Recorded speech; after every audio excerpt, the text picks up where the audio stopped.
and they prepared better than I've seen maybe ever from them. And they felt extremely confident going into that game of what they were going to get, what they were going to see, the adjustments that needed to be made. And I think it was one, their confidence in each other from the preparation, and two, the confidence I think from the team overall in the fact that they could get it done. And our position is one that is hugely affected by confidence. That you can kind of see just that group overall get better in both facets, whether it was the run game or the pass game.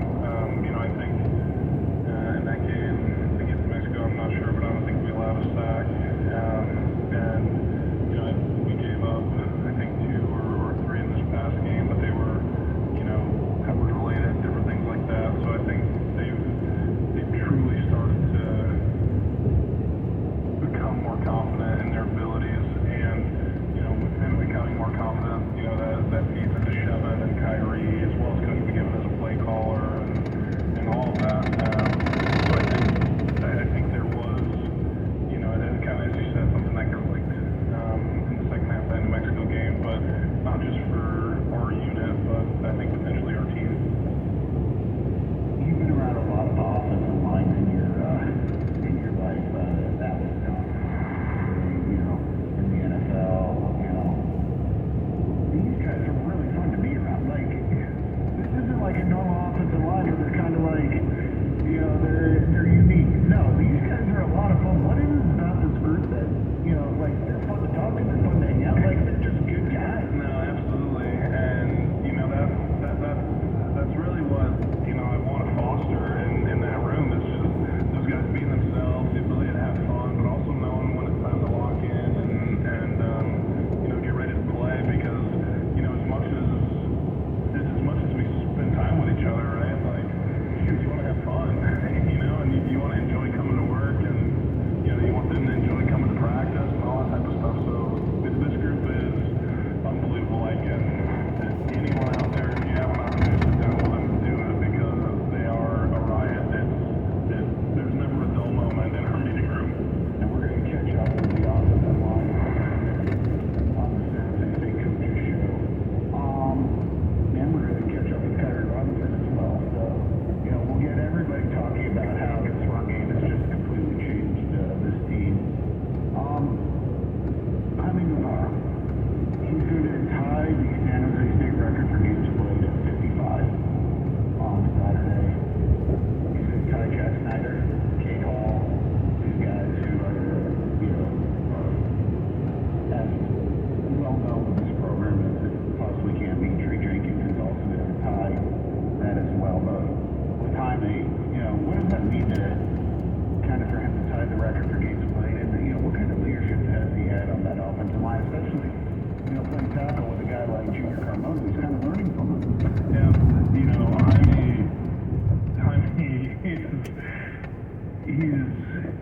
I don't really even know if words can describe, like, what he's been for me as well as this team. I feel like we've almost, like, grown up together because we've been here together for so long now. But, the leadership that he provides in that room is unbelievable. Not supposed to turn red, right there. So much. He's been through so much.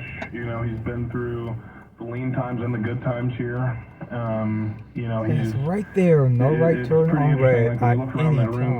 There aren't many people left, from the championship season or even the season after. So there's not many experiences left in that room. We have a pretty young room overall, so having, a guy like Jaime, Anthony, and even Tyler, to provide some of that leadership and perspective for those young guys, about, kind of where we are, where we've been, and where we're going, has been awesome. And Jaime's right at the forefront of that. He has a tremendous amount of respect on his team. Not only because of what he's done, but how he's gone about doing it. He's another guy that over the course of these past, 2 weeks has really elevated his game, and has been playing much better football these past 2 weeks. And I think it goes back to that word confidence that we talked about earlier. And I think through his leadership has helped give him confidence, and he's gained confidence, and now it's starting to show up on the field, and he's been playing his best football to date these last 2 games. So I'm super excited for him. I'm super proud of him for the things that he's had to overcome, and kind of where he is right now.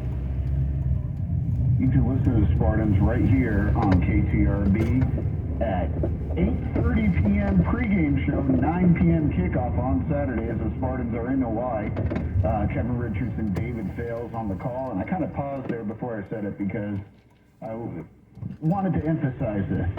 9 p.m. kickoff Pacific time. What do you say to your guys going into this one because it is such a late kickoff? Yeah, I think when you're a competitor and as competitive as our team is, kind of have that mindset of, anyone, anytime, any place.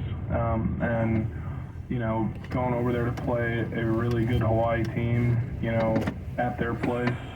I believe it's homecoming for them. On purpose. Yeah. Because Chev's going back there. They told me that they did it on purpose because Chev will be there. Oh, well, interesting. Yeah. So I think with all that,